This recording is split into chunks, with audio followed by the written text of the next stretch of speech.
Hi all, how we doing? James back here, a bit earlier than normal on a Friday. Hope everybody's well and looking forward to game week 27. Earlier today, because we're driving up to Manchester this evening, although I've had a message from Suj in the last 20 minutes, don't worry, it's not off, saying, yeah, we're not going to get away as planned, which is... yeah, typical of Suj trying to juggle the world in one hit, in one go. But we'll get away. We'll get to Manchester tonight and live show tomorrow. We can't wait for it. Absolutely buzzing. So let's get into the chat. Essentially, for those who are joining for the first time, if you don't ask questions, nothing happens. So please do get involved with the conversation and I will answer any questions you've got. It don't have to necessarily be FPL, but obviously it's FPL content, anything football related. Love to get into that. Any questions on the live show? If anybody's got any questions about that, by all means, bring some football trivia. I love a little bit of that. Let's crack on, guys. So Matthew Halliday kicks us off. Hi, James. Is Harry Winks more important for Spurs or England, in your opinion? I did hear you say that you would start both Maddison and Grealish alongside each other at the Euros. Yeah, but I'd start him with Jordan Henderson, Matthew, for absolute certain. Jordan Henderson is absolutely critical to England's at the moment. That central midfield holding position, the only alternatives to Henderson or Winks or Declan Rice. I think there's a game or two that, especially if you want to go in with a deeper player and you're going to see possession where Declan Rice can work. I don't think he's quite ready for the level. The beauty of Winksy is he can go and get it off the back four and he's happy to turn with the ball, which English midfield players like notoriously just not comfortable doing. The only player we've had in a deep line position who's really comfortable doing that this century is probably Michael Carrick, who hardly ever played. Obviously, Gerrard, Lampard, Scholes, all them, you'd want them higher up the pitch. Michael Carrick was a real sitter and a good footballer who was really underutilised for England. Harry Winks is nowhere near the level that Michael Carrick was at. So, yeah, definitely go for England for me. But at the moment, to answer the question, Matthew, he is far more important to Spurs. He's basically the only central midfielder we've got that's fit and available. Eric Dyer's gone to pot. The Celtics are doing really well in that area at the moment. And he's the best current partner for Winks. And those who've listened to me regularly will know what I've said about Gio. Absolutely love him, adore him. I'm not sure that's his best long-term position. I think he needs pace around him. I think if he was going to play central midfield longer term, you'd want a more physical presence with him. Just looking at Winks and Lo Celso, it just feels like quite a lightweight combination. And I think that's a negative impact on a side managed by someone who really wants physical players in the team. Winks is critical for Spurs at the moment in that area, though. So to answer the question, would be Spurs. Paul Jones, Salam May. Hi, James. Well played in Sky this week. Yeah, I'm good at one fantasy game. Spare thought for those of us who risk no KDB. Dole. Yeah, I feel that. I feel that pain. I mean, I started with De Bruyne on the overhaul. I don't want to talk Sky too much because people won't have a clue what I'm talking about. But it was more those who gambled to add Aguero on Wednesday was the one that was the killer. And I just came to the theory that not only was I taking the chance on transfer to potentially get Aguero in, but I'd then be moving the captaincy off De Bruyne on that day as well. And there was every chance that De Bruyne could, in theory, outscore him. Once I see De Bruyne was in the team, that was enough for me. And he also says, Paul, and I'll get on it now, good luck with Live 3 tomorrow. Thank you very much, mate. We think, well, actually, I think, and I think Suj will agree, that we're taking what we think were the best bits from the first two live shows we've done and have got a really structured platform ready for tomorrow, which excited about it. Live 1 was kind of, we did a structured show in the first half, which was very much like a podcast episode with some graphics and stuff. We had a couple of video guests.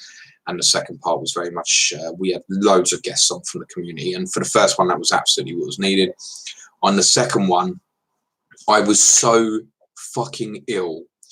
The first thing I did when I got in the pub was have a hot whiskey. I was so rough that day. Had to get drunk and completely sweat it out. And it was very much reactive. We did it during the 3 o'clock games and were reactive to it. And there were good parts to that and there were bad parts to that. We know what worked that day and what didn't, and we think we've now got a real structure that's going to be great for tomorrow. The first half of it's going to be podcast-ish with updates of what's happening, and the second half's going to be a quiz with updates of what's happening. And we've got two brilliant games on at 12:30 and 5:30 before and afterwards, so we can't wait. We've got around about 80 coming, which we're going to cap it at that, basically. Edwin Guan.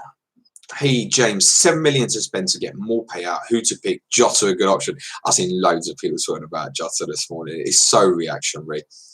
If you'd have watched Wolves last night, you'll hear stats during the game. It's his second hat-trick in a row yet in the Europa League. Espanyol, it's worth saying, are awful in Spain at the moment. They've got a critical relegation match against Valladolid at the weekend. So it was no surprise the Wolves won 4-0. It was no surprise to me that the Wolves would be getting through that tie.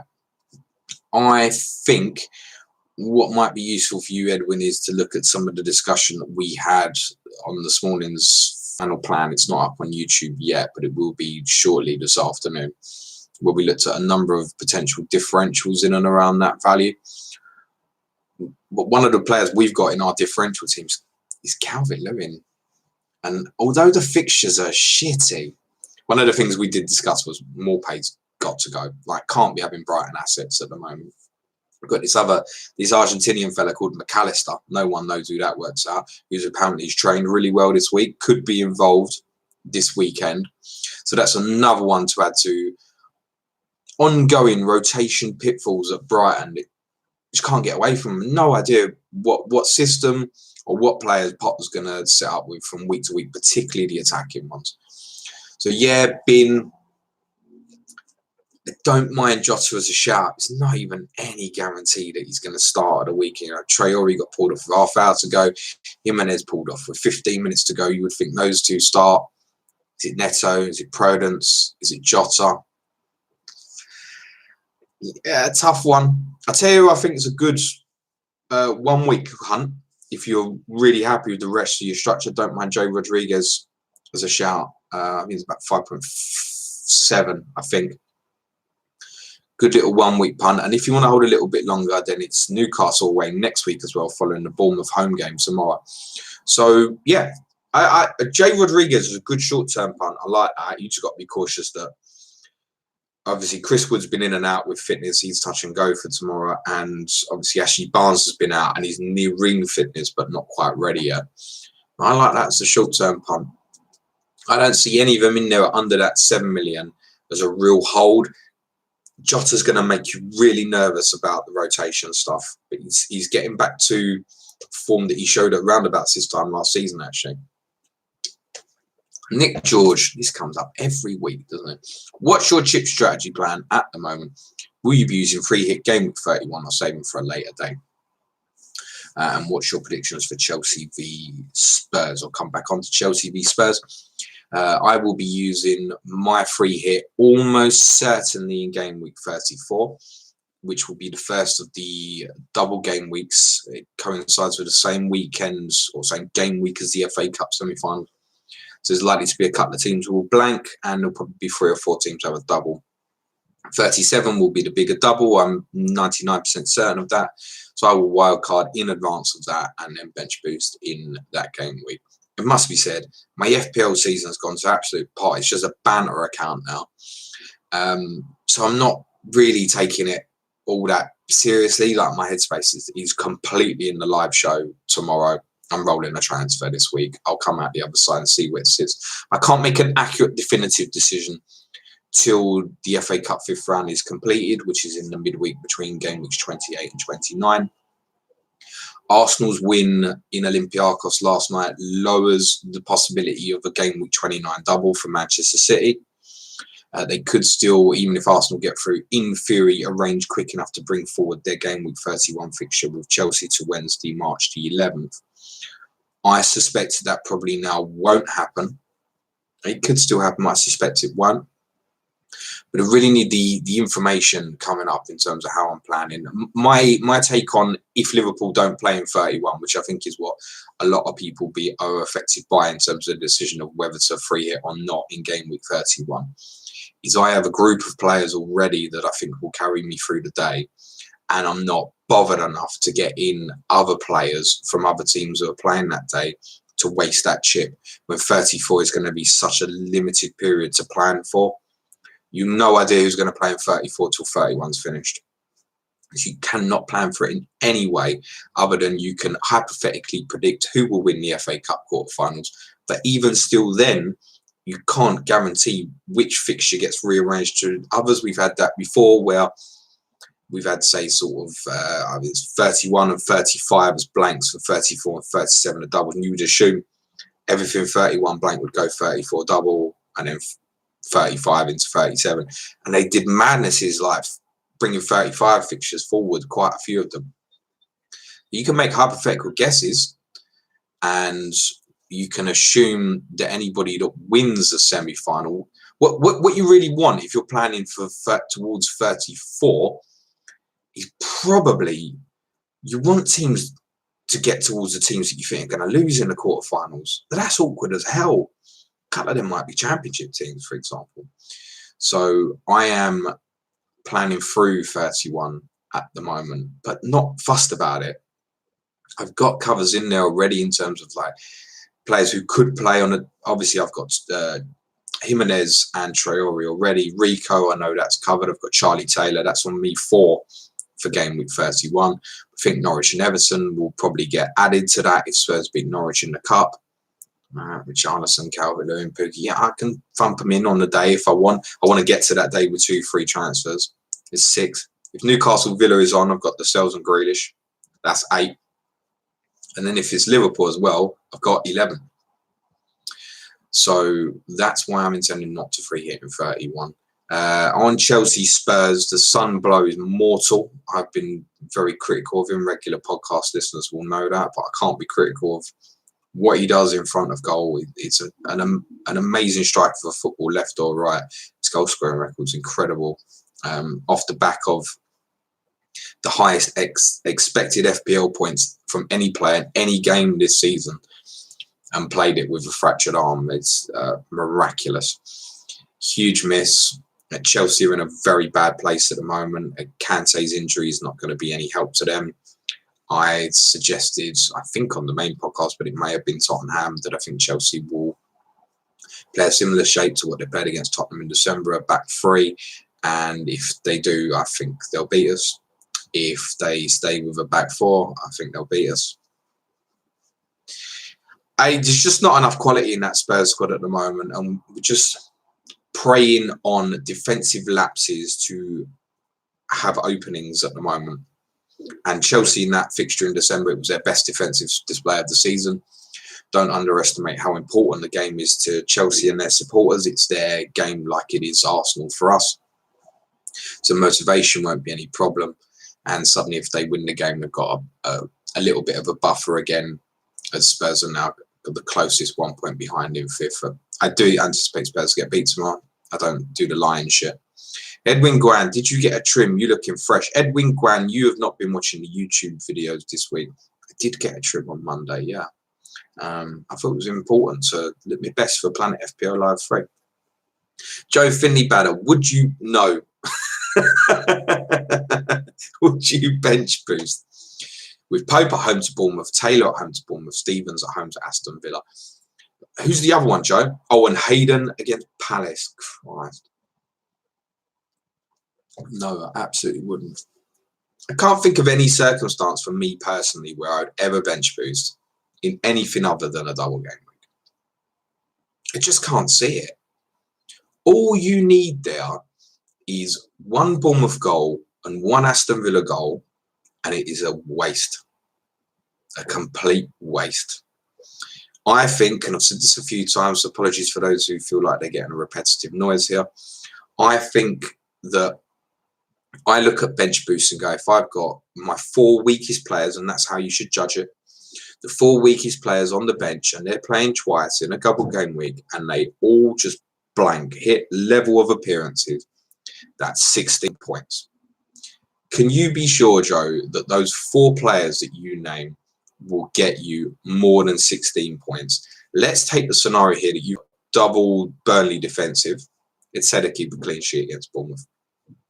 Let's say Taylor gets a 6. Pope gets 7 or 8. Okay. Now you're on 14. Stevens 2 points against Villa, 16. 1 point for Hayden, 17. Ask yourself, Joey, is that worth it? Is that worth it when basic appearance points in a double game week will get you nearly the same? Louis Patel, brilliant timing, James. That's unusual for me. Just about to head into the garden for some daily skipping rope cardio. Bloody hell, Louis, where are you? I'm sitting indoors with a little jacket on. I feel bloody cold today.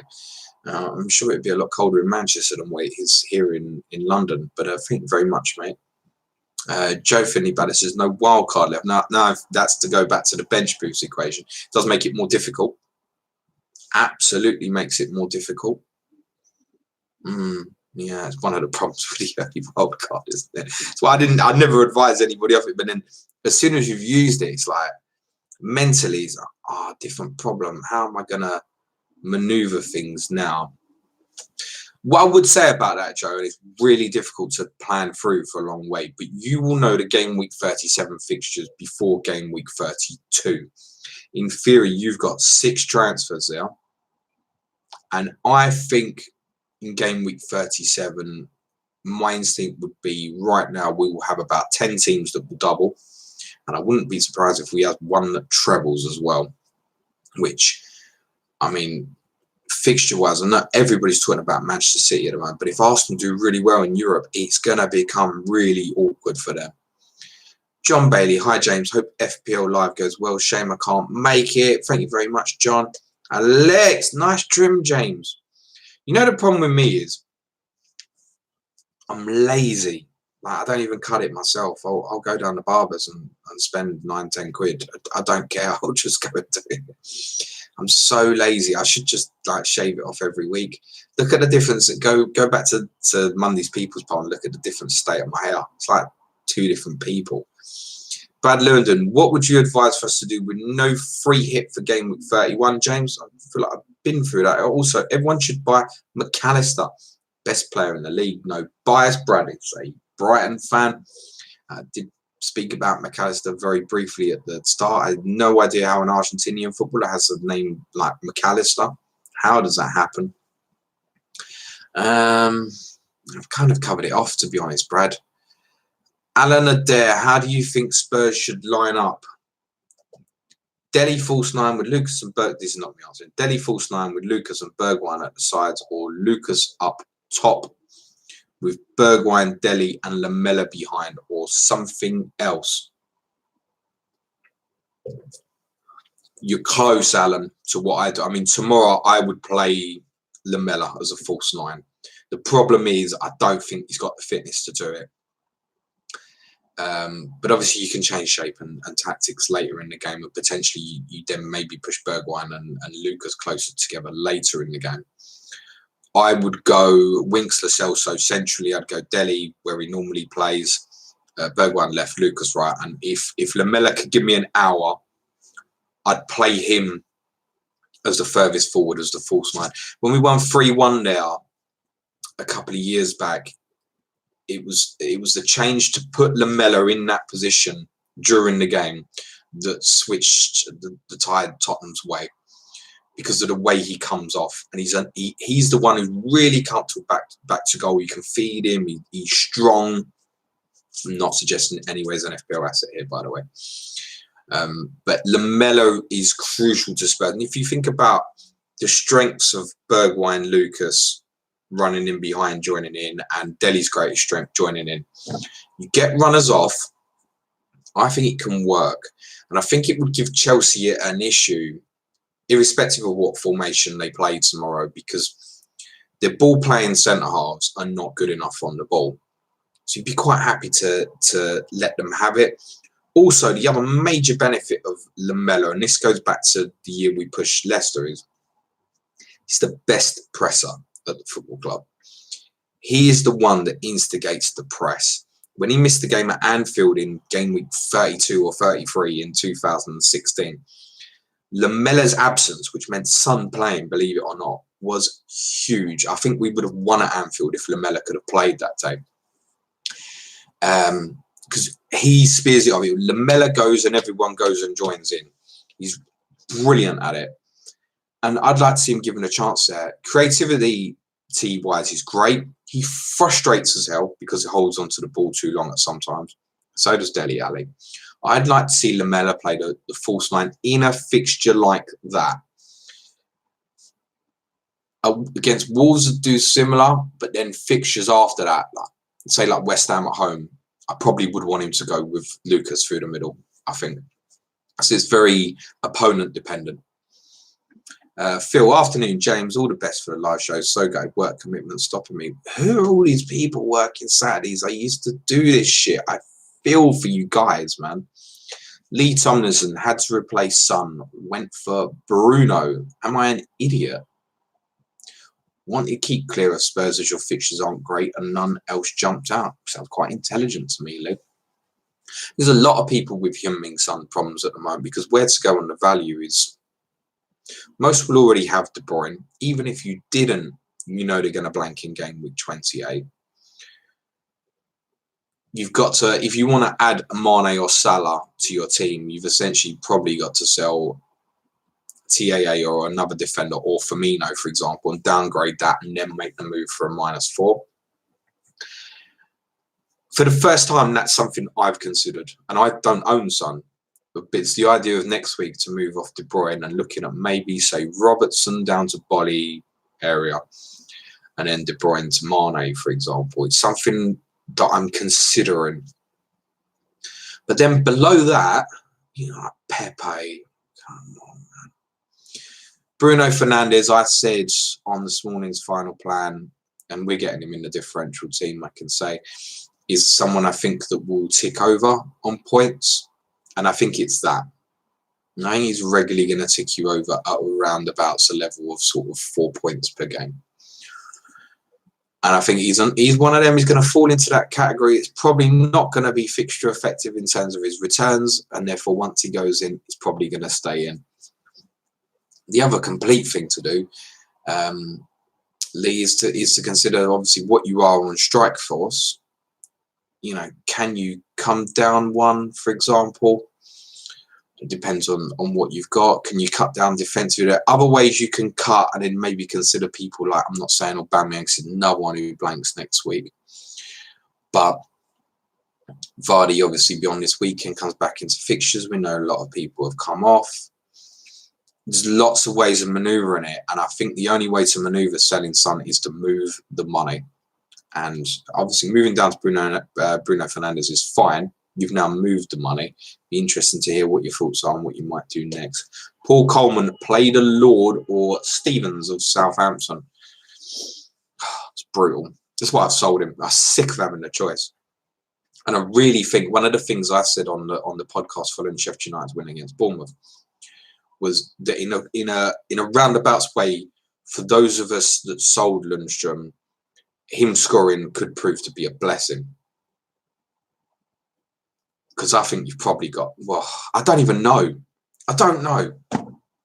My other defenders are Charlie Taylor Lascelles. I'm not finding it comfortable leaving even Lascelles out away to Palace this week. And I don't even really mind Rico at Burnley. With Lundstrom, it's the fear of the ownership and the fear of the double hit of the clean sheet and the return, which obviously for that he needs to start. If he comes on and scores every week, I'm really not that bothered because that kind of run's going to come to an end. It's if he's back in the team is the concern. I'm going to give you a contradictory answer. My instinct on that would be to play him, but I don't think he'll start. And what I'm saying is I could be wrong. If he plays, at that point, you're going to want him in your team rather than Stevens. The other thing with Stevens is an injury to Cole Walker-Peters. We don't know how Southampton are going to set up tomorrow.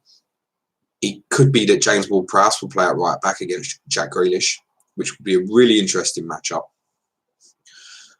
So I'd be tempted to go Lundstrom. I don't think Southampton, I've got McCarthy myself, I don't think Southampton will keep a clean sheet tomorrow.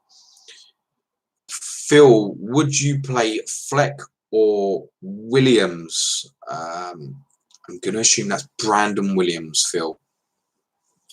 United at home to Watford, Sheffield United at home to Brighton. Do United stay with that shape against Watford? There's probably every chance that they don't. And I think Luke Shaw actually played really well in the Chelsea Wolves games. I'd be tempted to go Fleck, I think. If it helps, I spoke to someone in a boozer last Sunday. He's a big Man United fan. And he told me they would definitely win at Stamford Bridge. And then he told me they would lose. Can't confirm you. Give you any sort of time speak quite slowly. We need to have a real look at what we can do in terms of cables, space, the amount of technical things that will go in for Manchild into the production tomorrow are huge. If something has to go by the wayside, it will be the recording and the video. The chances are as well, when we released the first podcast, as an audio, that went out quite well because it was the first one, so there was a load of interest in it. And the second one, we had guests on, so it really did flow. There's going to be more crowd interaction in this, obviously, because it's a live event. So how it will come out as an audio podcast, I don't think we know till afterwards. As a visual, it will probably come out great, but it's another one as well. Manchild wants to set up 3 or 4 cameras if he can. Now, if he can do that and he can provide a great production, which if the site permits him to be able to do that, then we probably will put a great video out for it. It's not something that's going to drop on Monday. Honestly, it will probably be something that drops in 3 or 4 weeks because he'll put a proper production for it together. Paul Coleman, gutted can't make it tomorrow. The good lady had a back operation last week. Sorry to hear that, Paul. I hope she's well. Can't leave her with 2 kids and go out on the FPL piss. No, I get that, Paul. I think you're making the right decision there, mate. Benny Blanco, hi James. Agonising over Son replacement. What do you fancy out of these options? 1 Fernandez, 2 Firmino, and Son to DCL. I'm sure I got that there, Benny. 1 Fernandez, 2 Firmino, and Son to DCL. And Mane, free bench roll transfer. Benny, retard that, mate. I can't bother with it. I'm really sorry, pal. I love you. I can't wait to meet you tomorrow. But please retard that. So was Barnard. Free hit 34, bench boost 37, wildcard 29. That's interesting. I'm going to guess, Cyrus, your part saying that maybe in fault that City will double in 29, which I've suggested with Arsenal's win last night. He's now can obviously still happen, but he's unlikely. 29 to 37 is a massive period of time. I wouldn't be comfortable wildcarding in 32 to bench boost in 37, I don't think, even with all the information at that point of fixtures. So I would be against that size, but I'd be interested to hear what more of your thoughts are and what the thought process is there.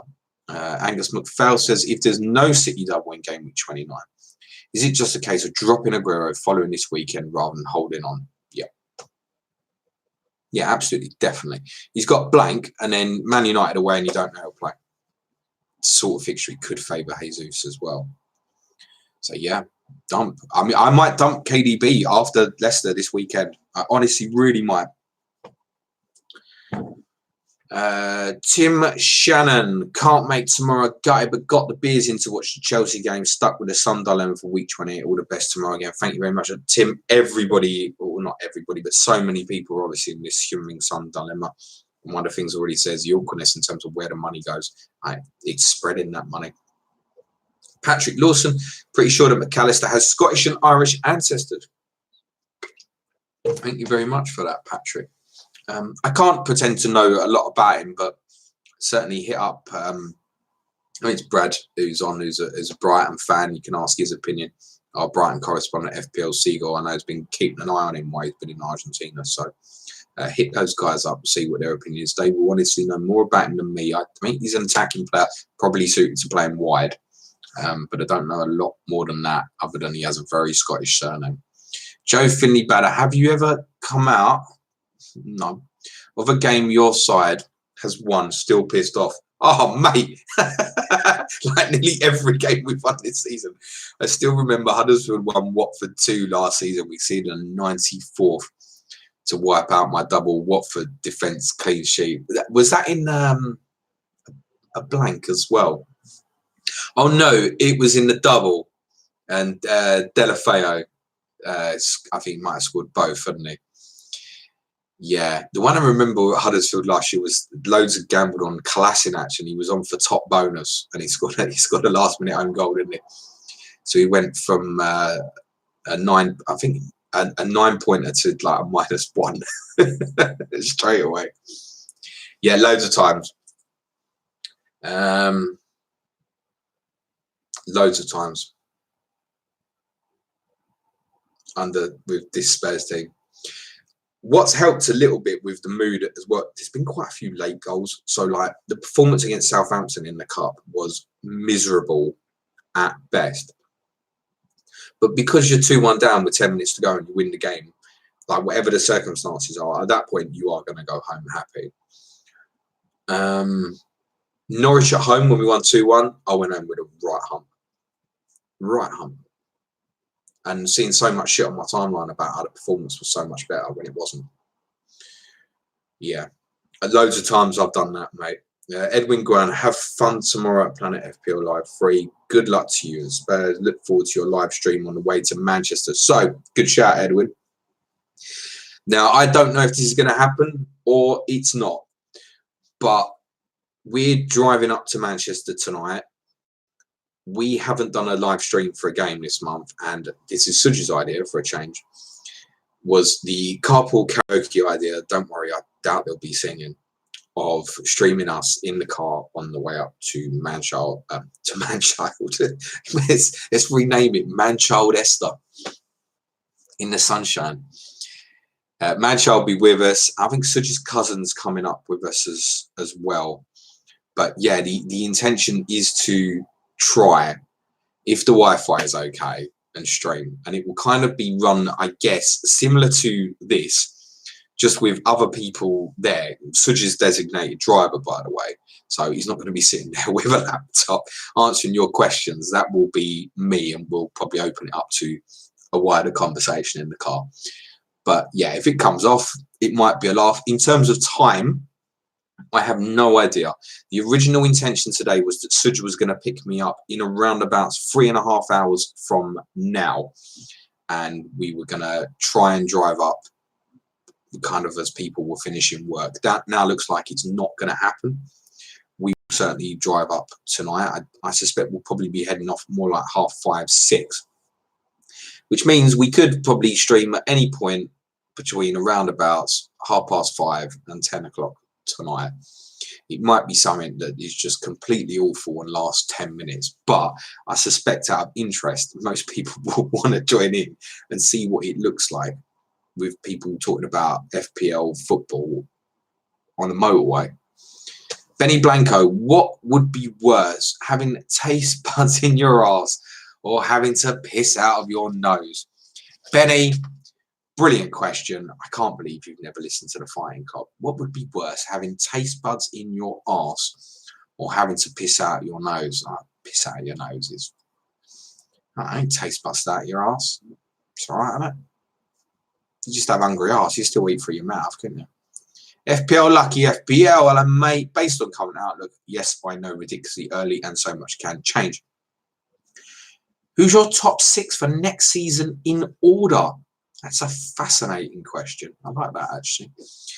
I would say... and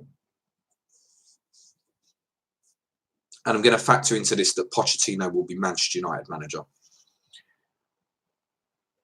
Liverpool, Man City,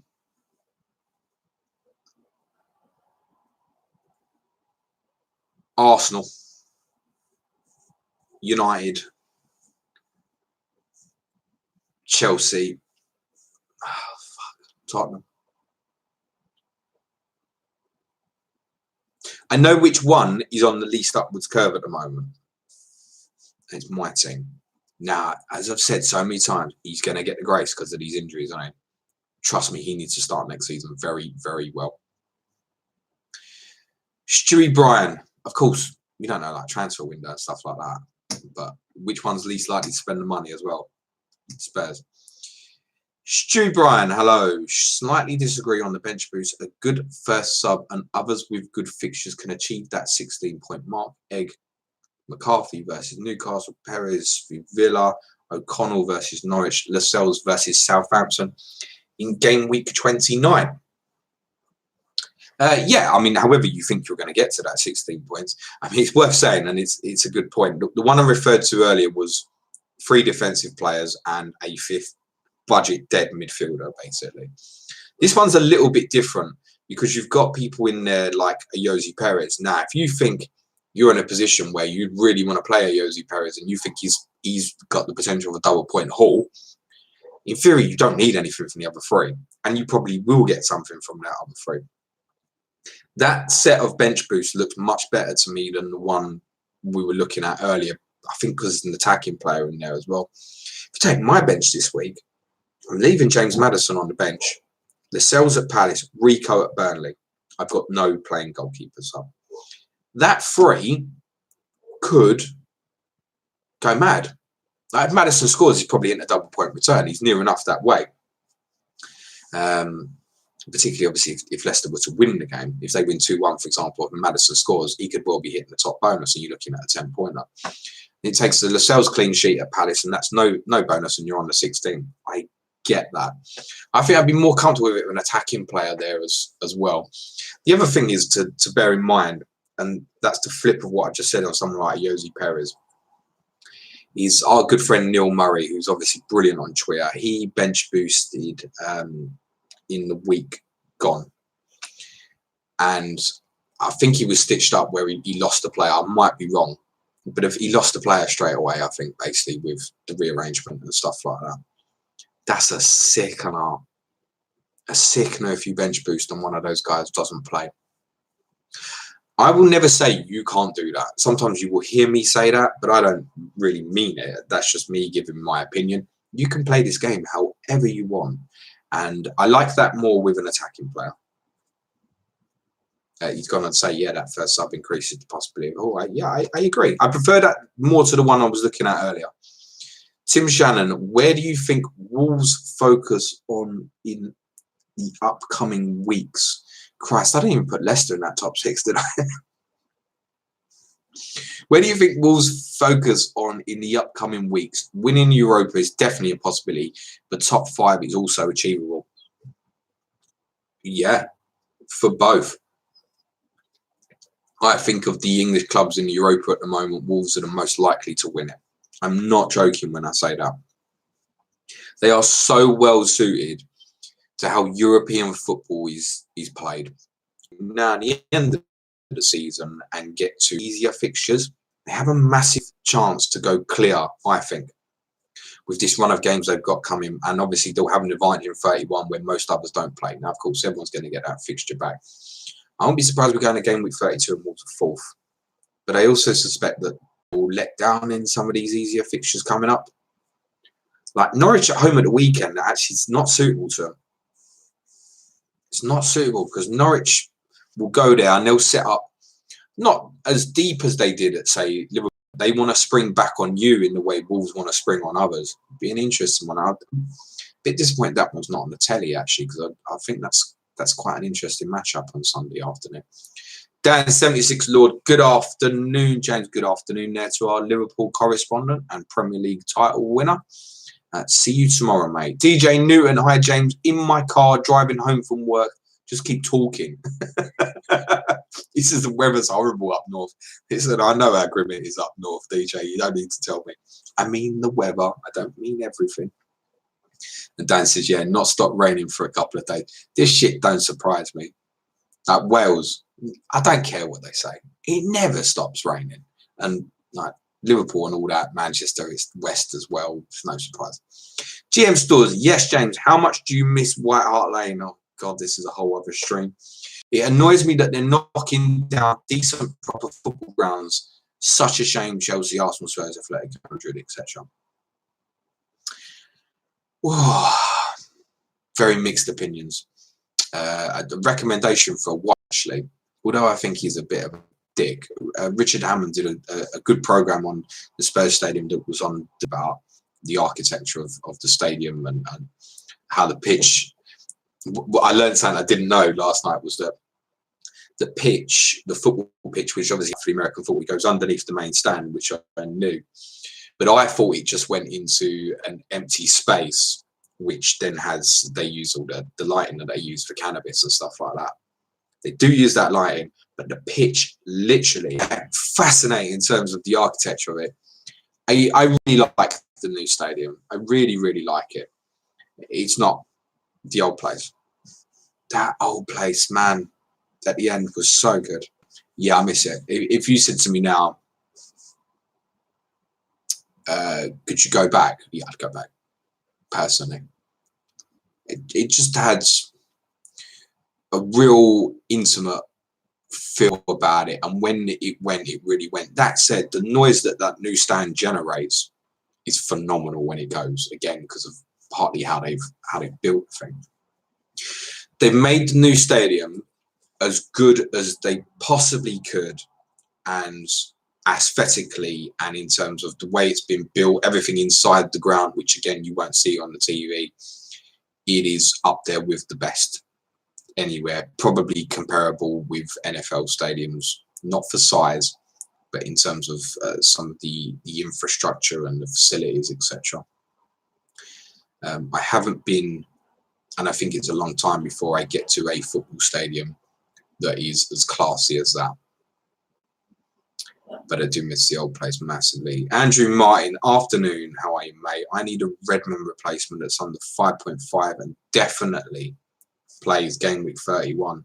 Was set on Westwood, but 8 yellow cards puts me off. Yeah, that shit put me off as well. Because what's that take? 2 yellows. What, we coming into 27? 2 yellows in 4 is, for someone on 8 yellow cards, is very conceivable. You wouldn't care if he missed game week 30 or game week 32. You just don't want him to miss game week 31. That's too much for Decore, Andrew, isn't it? I think it's too much for Dwight McNeil as well. I would say, Andrew, I feel like I'm going to check this because otherwise it's not going to work. But my instinct there, and it obviously depends what you've got elsewhere, would be João Moutinho. Would be my instincts on that. I'm pretty sure he's 5.4, if I remember correctly. And he just ties over nicely. It means that you probably can't go with the ideal scenario for that, which is Traore, Jimenez plus a defensive one. Mate, it's all right. You can take a chance on the defenses there. I just want to check that Moutinho price because it would drive me insane otherwise. Winning 5.4. Yeah, there's nothing at Bournemouth. I don't think there's anything else. Burnley, Watford. You might find, and it's a gamble, Andrew. You could look at Norwich. You could look at Duda, for example, and you take the gamble that Spurs beat them in the cup in the 5th round. Might be a different way of looking at it. I don't think there's anything else Everton midfield-wise that you'd look at cheaper.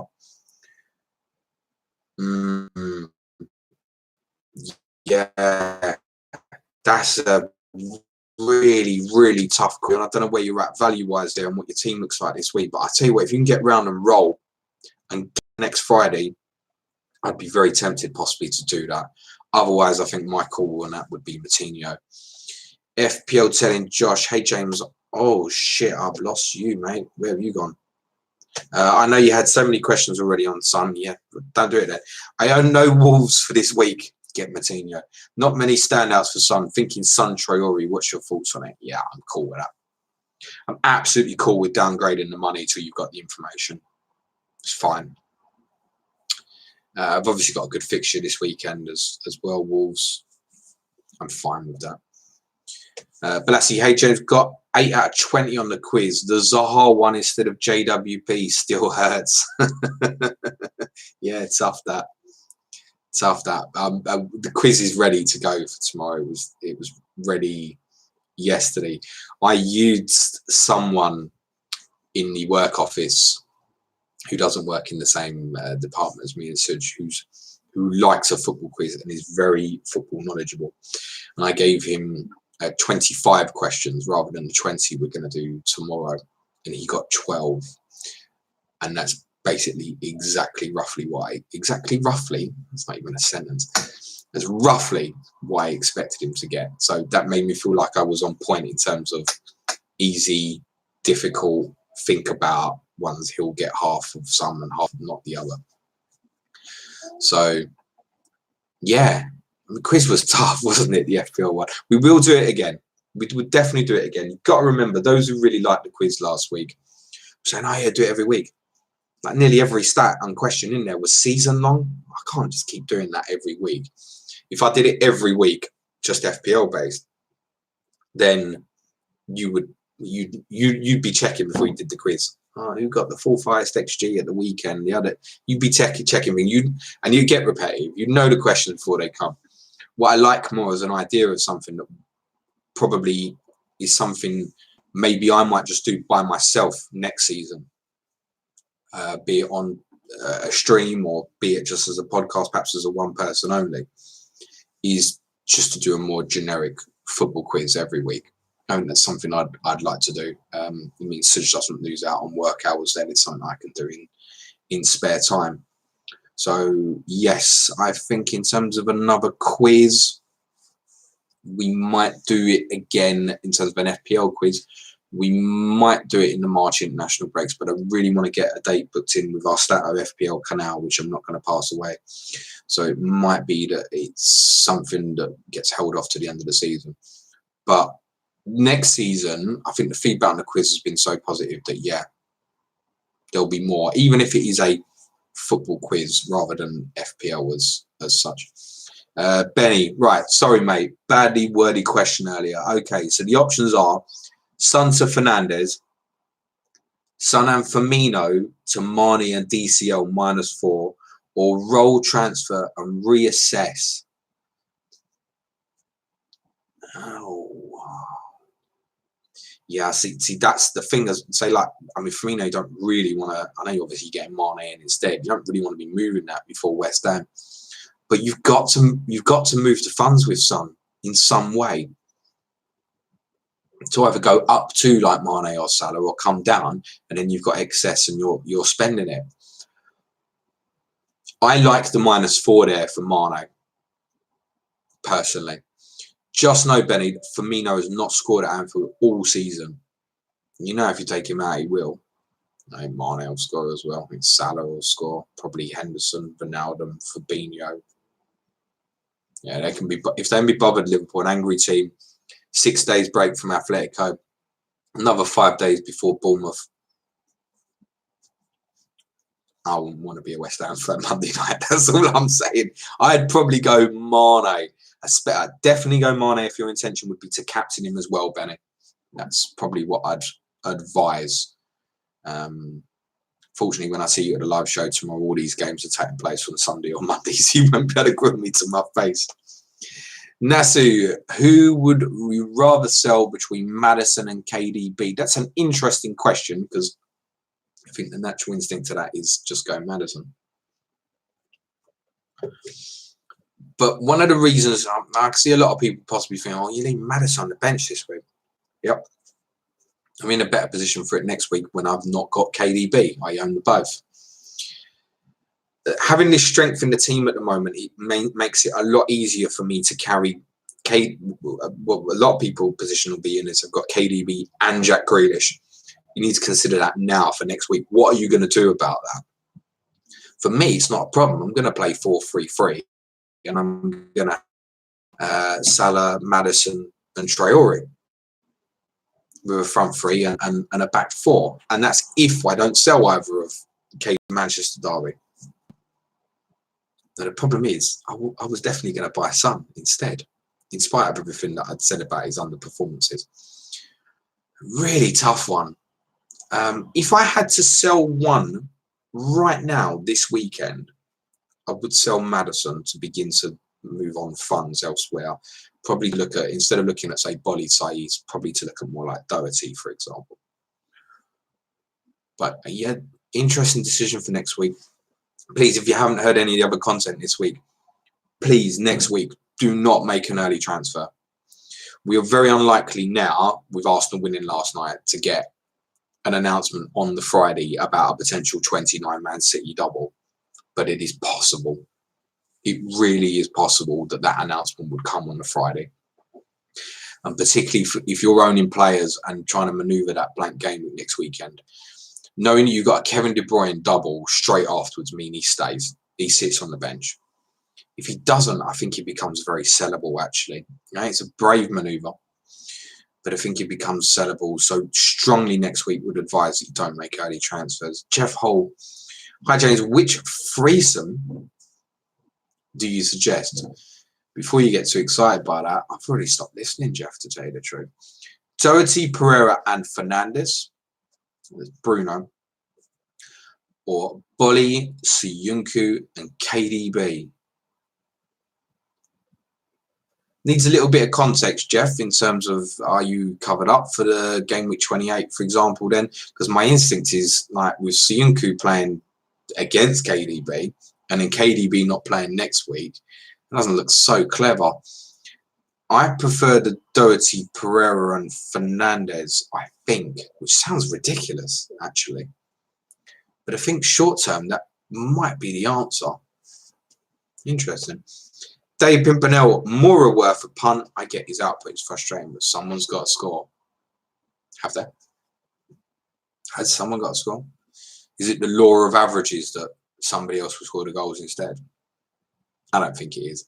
None of these guys are going to step up like Son stepped up for Kane last season. They're not capable. So his value, yeah. I mean, you take a goal from Lucas every 3 game weeks or so. And if he's going to play right up front, really, he should be doing that. And he's capable. I wouldn't, personally. Kafal Duggan, hi James, is it a good idea to bring in Jimenez and Bolly for Aubameyang and Lundstrom to cover blanks? Yeah, the problem is with like Aubameyang and the case of Lundstrom now, you probably don't want to lose those 2 players this weekend. Obviously, Everton are far improved, but it's still a very good fixture for Arsenal on Sunday afternoon. Obviously, Wolves' fixture is greater, but then playing the team bottom of the league. Is it one where Nuno goes, can I shift this? This is the one I'm going to rotate. I don't think so. The fact they're taking a 4-0 lead to Spain now surely suggests that he can rest these guys in the game on Thursday in Spain. So, yeah, I'd be tempted to do that, Caffel. Balazzi bought in Son and Redmond on the wild card and tried covering KDB with Mahrez. Worked great, lol. So KDB back in just to go back out or look elsewhere. If you're taking KDB out, he ain't going back now. Not till 29 if there's a double, honestly. Mahrez has got to play tomorrow, hasn't he? Surely Mahrez plays at Leicester. No Sterling, no Sane. You tell me he's going to play 2 league games in a row then without Mahrez, who's been great this season. I think Mahrez could return tomorrow. Johan Anderson, De Bruyne from game week 28 has blank, yeah, Man United away, Burnley at home, Madrid in the CL, blank, Liverpool at home, potential CL. So 3 games in the next 5 game weeks. Barnes has Norwich away, Villa at home, Watford away, potential blank, Everton away.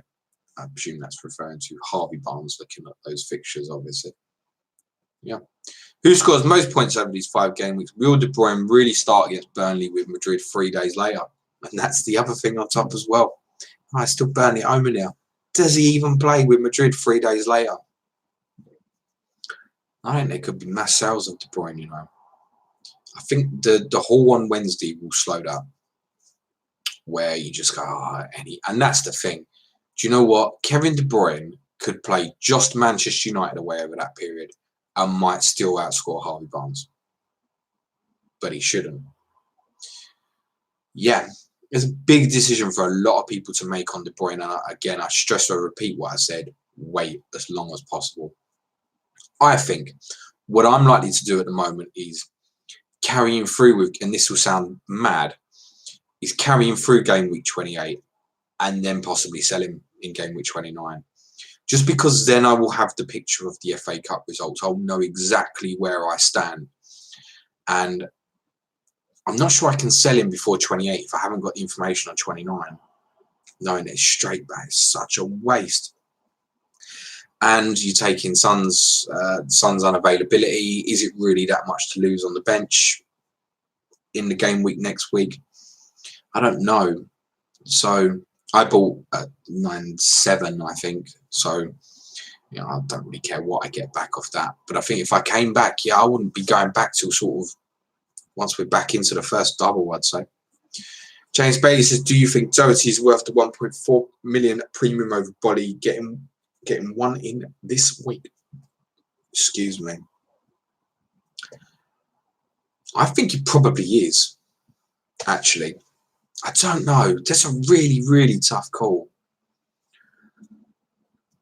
I feel like Doherty is, and one of the reasons I say that is, for someone like me looking towards 31 and not free hitting, I'm going to struggle to spend the money. I really might as well spend it on Doherty. Now, your circumstance might be completely different there, James. Right, it's a tough, tough call. Bowley, he's always in and around the BPS as well if they get near a clean sheet, which is worth remembering. They've had 2 clean sheets in a row since Bolly come back. Now, that's to Doherty's benefit as well. There is obviously slight rotation risk with Doherty, but really, really shouldn't be at the moment. I think if you can pay the extra, pay the extra. Like, what are you? If you don't pay the extra, then what are you doing with the excess 1.5 or whatever you've got? That's the key to the question, really, I think. RPK86, hi James, enjoy Manchester, thank you. Thoughts as a greater owner? Well, I'm not. Do I just have to suck it up and hold until the blank doubles, or is a move necessary? Well, the problem is you've got Newcastle home tomorrow, so you can't sell. This isn't even a question until next week. Cannot sell a goalkeeper when you've got Newcastle home coming up. Sod that. They're due, aren't they? Ask me the same question next week, Rob. I think it's a hold. FP Lucky FPL, you became the one who names you become the one who names the team taking over this summer. That's Mourinho, for those who don't know. What issues do you address first? I know there are many. The first thing I do is buy a quality holding midfield player who can get around the pitch and can run a football match from a deep line position. I don't even care if Spurs don't buy anyone else. I'd prefer us to have the fullback problem again next season, and hope that like Sessegnon's further developed and stuff like that. We need a holding midfield player so bad, and that can be a partner for Harry Winks, and Winks plays alongside him. That's a must. We're never going to be a top team until we fix that midfield area. Cyrus Barnard, I actually am pretty happy with my teams. Instead of wildcard 29, this is the one we was talking about, the distance between 29 and 37 earlier. Just take a few hits and save it for close to bench boost 37. Now you said it out loud, makes sense. Jeff Holt, James, your 3 favourite films of all time, please. Bloody hell. Oh, do you know the last time I sat down and watched a film? We watched the Aladdin remake a couple of weeks ago. That's probably the only film I watched in the last year. I'm not joking. Welcome to having a newborn. Jeff says Italian Job, Longest Day, and Fever Pitch. Oh my God, fucking Fever Pitch. Jesus, I'm just sick in the back of my mouth.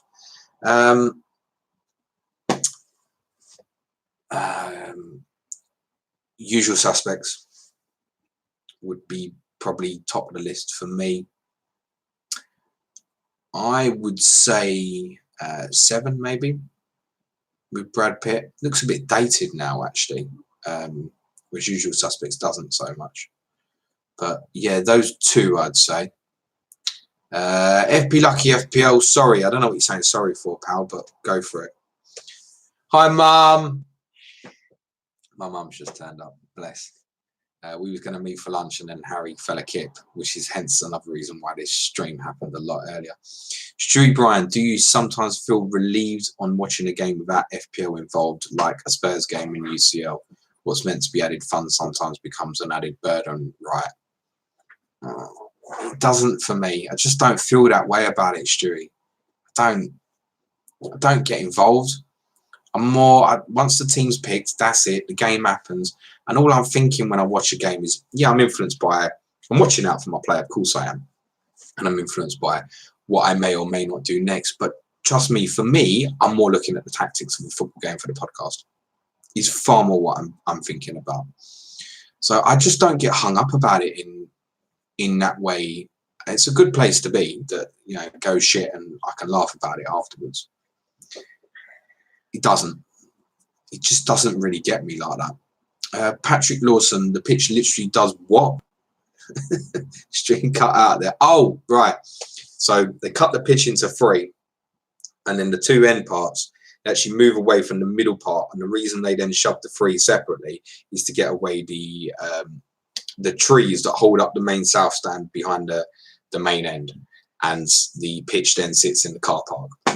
Fascinating. FPL Lucky FPL, my question above got deleted. Was that YouTube? It definitely wasn't me, mate. I wouldn't even know how to. I asked, would you rather watch Suj and his missus have... My God. The jeez. You can't ask that. I'd have to say watch. Bloody hell. Patrick Lawson, which teams do you think will reach the Euros from the playoffs? It won't be Scotland, I'm afraid. Norway, Serbia is probably from that one. I don't think the Irish teams will make it, I'm afraid. I'd really like one of them to make it. It'd be great if Northern Ireland played Republic in the final playoff game in Belfast. It would be amazing. But I don't see either of them beating Bosnia, Slovakia, respectively. What's the other ones that's going on with the non-English English, listen to me, British/Irish? Romania, is Romania in Scotland's one? No, I think Romania in a different one. It might be Romania. And the one from the 4 that's come out of like the Nations League Pot D, I think it's Georgia. I would fancy Georgia to win that. All right, defensively. Jamie Lamin, what's the minimum number of players you'd have playing 31 to avoid using free hit? If it's the 3 fixtures, the 2 we've currently got, plus maybe Norwich Everton, I'm not bothered about having 6 players. I really don't care. That's fine. I think previously I would have always said 7, 8. For that, 6. We'll be captaining Jimenez. So that cancelled everyone else out anyway. Mr. Anderson, hey James, is Chelsea a complete stay away at the moment, even with their fixtures looking okay coming up? Yeah, we can go anywhere near them, mate. They'll beat us tomorrow, but they're shy. Benny Blanco, I've got Moy, the other bald FPL superstar, and he plays in game week 28. I can afford to move him onto Barnes, though, who plays Norwich that week. Would you do it or leave it and go into 29 with 2 transfers? Definitely wait till next Friday. As I said, Benny, I think I'd be very tempted to leave the 2, actually. Interesting.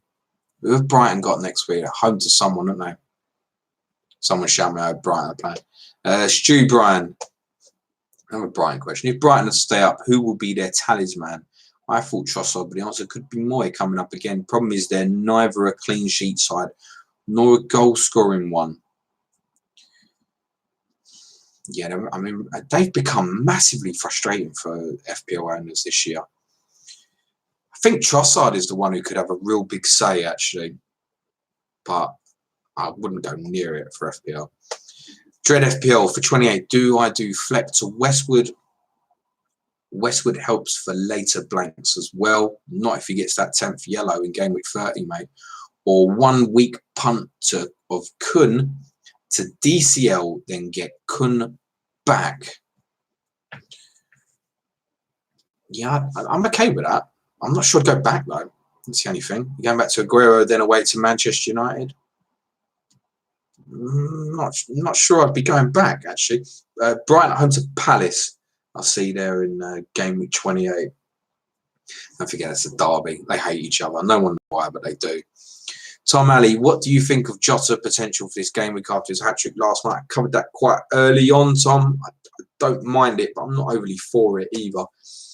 Danny Burns, would you say swapping Maddo to Barnes to then upgrade Dendoncker to Traore is a good use of 2 FTs? Yeah, I don't mind that, particularly if you're kind of following a similar strategy to me and not using the free hit in 31.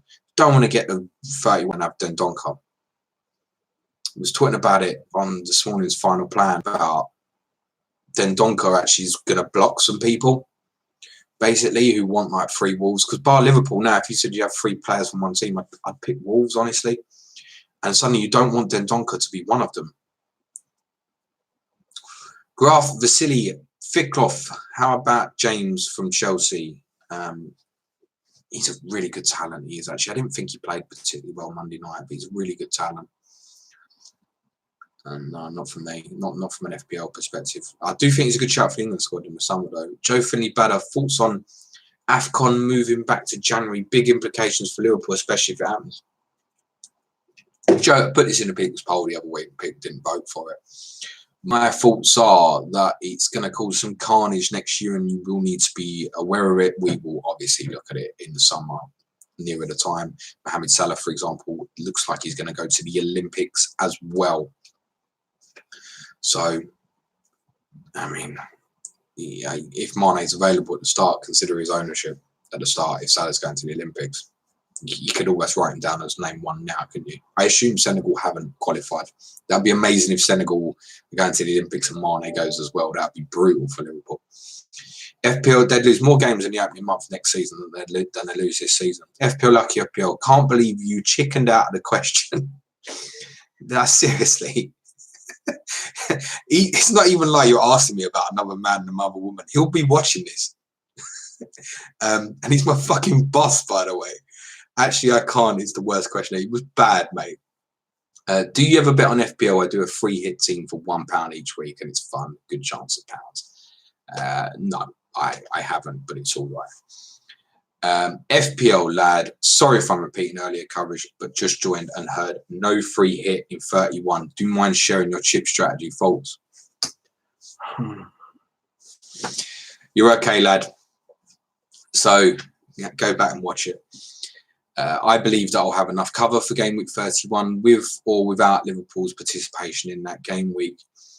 I believe there will be more gains to had in game week 34 by getting players in or have a double. My intention is to wildcard almost certainly 36 for a 37 bench boost.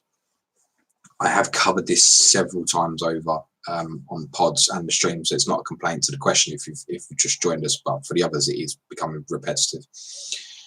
Right, where we going? Hour 10. We'll start wrapping this up, guys. If you've got any last minute questions, go now. Jeff Hall, LFC assets for next 3. West Ham, Watford and Bournemouth. I have both midfielders and TAA, but intend to break the golden rule and captain TAA. What it means is for 3 great games, I have both double Liverpool attack and defence. So does that go the other way then, Jeff? Because I've got TAA and Robbo and I'm captaining Salah. Does that mean I've got double attack and double defence? I'm afraid I don't think it works like that. You can go TAA over these guys. Look, TAA hasn't blanked. He hasn't had a return of less than 5 since his roundabouts game week 17 or 18. That's a phenomenal run. But I mean, home to West Ham. Fuck me, they're just so bad. You've got to go with one of the attacking guys, I think. FB Lucky FPL. Dictionary word from earlier pod. Doesn't the Oxford Dictionary reflect language rather than dictate how it should be used? Yeah, that's part true, but they decided to refer to people of that word as Tottenham fans with no consultation of those people or the football club. So it was generic from perceived media, basically, which is not what a dictionary definition should be. So there had to be some dialogue on it. There's no way ever that Tottenham would have given that the thumbs up. So really, really strange one. It's not like you get slang words are coming into the dictionary now through like popular culture and that. This is different. I'm pretty sure it will get amended. Jeff Holt, but I have better defender twice. Okay, but then I've had double defence most of the season with Robertson. Let's be honest. If we take away TAA, Robertson's a phenomenal FPL player in his own right. Okay, and I take it from the perception. So that's what I'm saying. If I'm going captain Salah, does that mean I'm double attacked then? I'm just not with it. It just takes like the one goal there, and I get it. I know what you're saying. It's balancing out, but I think you'll find that from a rank perspective, Jeff, that if you don't captain Mohamed Salah this week and he returns, if you don't hit TAA, it's going to be brutal. you might as well not have Salah there, particularly. At least Mane offers up a great differential at the moment. Of course, play it your way, Jeff, but that would be my opinion. FPL lad, cheers, mate. No problem. Lee Tomlinson, lad, jump back and go through. Lee Tomlinson, what you reckon of City defence after their blank? Look a lot stronger with Laporte. Couldn't look any fucking weaker, could they? And Prob's getting him in after the blank. Yeah, but the problem with Laporte is he's so absolutely pivotal to City defensively.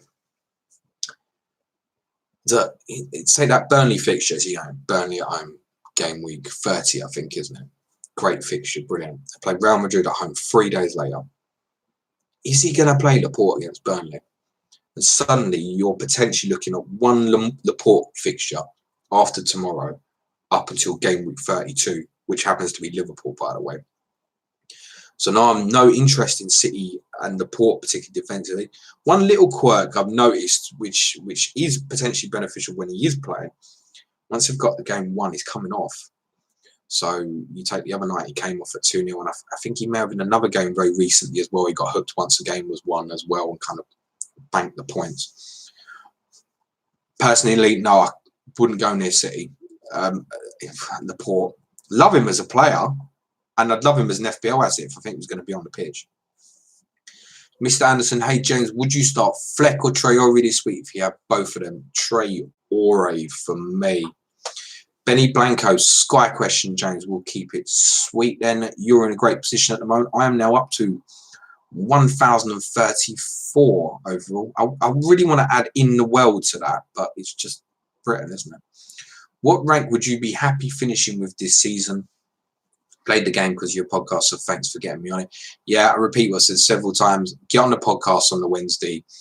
If you come into the show tomorrow and you're into Sky, please come and talk to me about it because I'm still learning as well. If you haven't played the game and you live in the UK, I'm telling you, please play this game next year. You will honestly find you probably enjoy it more than FPL, I would have thought, particularly if you like strategy. I would be happy, Benny, with any rank at the moment. I think if I now finish outside the top 1,000, I'd be disappointed, and I really shouldn't with 16 transfers there. I think I'm 1,034 or something, but I'm still learning the game as well. I think because of having the De Bruyne captaincy Wednesday, that I've got a strong possibility. I can see the top 100 now. That I can see it. I can get it. It just basically takes another 3 De Bruynes and I'm in it. And obviously that's De Bruyne got like 38 points or something in Sky as a captain on Wednesday night, and those who had Aguero. So he was looking at a 34 point swing. I need 3 of them to hit the top 100 basically. Obviously you can get that through the casual gains as well. I would be over the moon to finish top 100.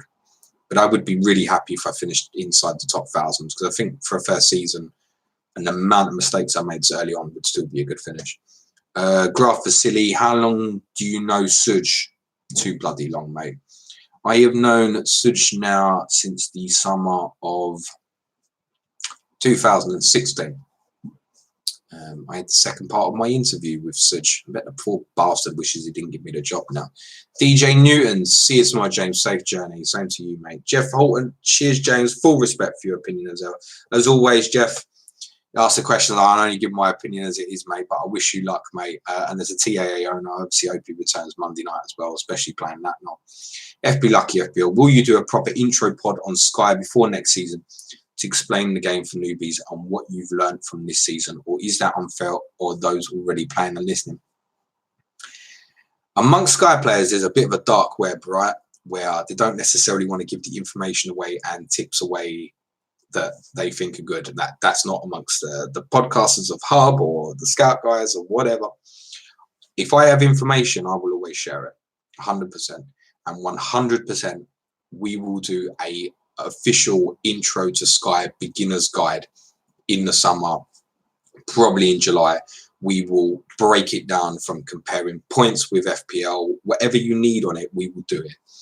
For people who already play the game, it will be boring as hell and they won't want to listen to it. And that podcast might benefit 20, 30 people.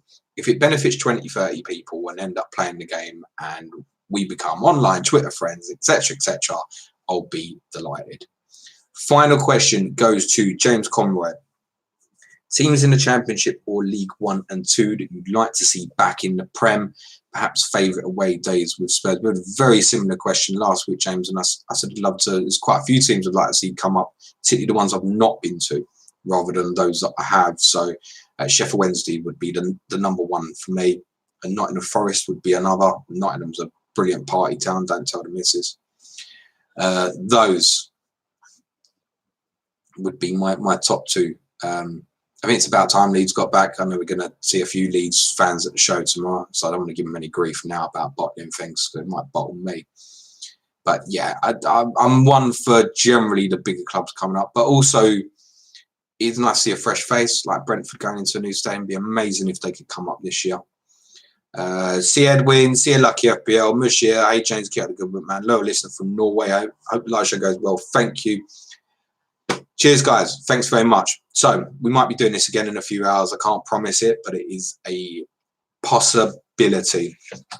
Good luck with your game weeks. If you want to catch up with any of the content that we've released so far this week, Monday's People's Poll podcast on Manchester City's European ban has not at this point been the most downloaded podcast we've done, which in itself would be remarkable as it's not a featured FPL podcast. It is by far the most interacted podcast that we've done so far, which is stunning. Feedback's been amazing. Suji's performance was ridiculous. He got out the car after a 4-hour drive and just sat down and did it. So, yeah, catch up on that. I think it caused a lot of debate and most people were quite positive about it. Tottenham, we did on Tuesday. Main podcast was Tuesday night. Wednesday, we did Sky. Yes, it's Clash of the Correspondents. We gave Johnny, FPL Pringle, our City correspondent, the right of reply. And our Leicester correspondent, Foxy FPL, joined us to preview Saturday night's encounter at the King Power. This morning's final plan should drop on YouTube sometime in the next 3 hours maximum. It's a little different to the normal ones we've done because we review West Ham's performance at Manchester City. And I get quite heated talking about he who picks the team and my pissed off mood after watching Spurs on Wednesday night.